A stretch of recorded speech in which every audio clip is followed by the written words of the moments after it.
ተረጅነት በኢትዮጵያ ስር እየሰደደ የመጣበት ምክንያት ምንድነው የሚለውን ነገር ለማየት ትንሽ ወደ ኋላ ሄድ ብለን በኢትዮጵያ ውስጥ ለተረጅነት ምክንያት የሆኑ ጉዳዮችን ማየት የበለጠ ጉዳዩን በተሟላ መልኩ ለመገንዘብ ያግዛል ብዬ አምናለሁ።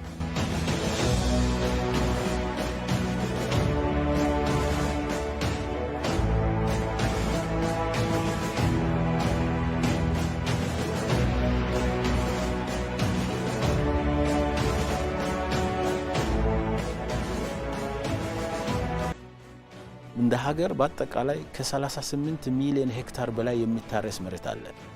ይሄ በዓለም በጣም ብዙ ሀገሮች እንዲህ አይነት ሪሶርስ የላቸው። ሁለተኛ የከርሰ ምድርና ገጸ ምድር ውሃ ሀብት ያለን አመቱን ሙሉ ማምረት እንችላለን። የከርሰ ምድርና ገጸ ምድር ውሃዎችን ትንሽ ኢንቨስት አድርገን መጠቀም እንችላለን። አሁን ከልመናና ከተረጅነት መውጣት አለብን ብላ እንደ ሀገር ስትነሳ መንግስትም ይህንን አቋም ይዞ ከህዝቡ ጋር ውይይትና ምክክር ሲጀምር እንዲሁ ዝም ብሎ አይደለም። የጀመራቸው ኢኒሼቲቭስ አሉት። ከልመናና ተረጅነት ሊያወጡን የሚችሉ ኢኒሼቲቭስ አሉት። በተለይ ባለፉት 5-6 የለውጡ ዓመታት ውስጥ ተጀምሮ ከፍተኛ ውጤት እያስመዘገበ ያሉ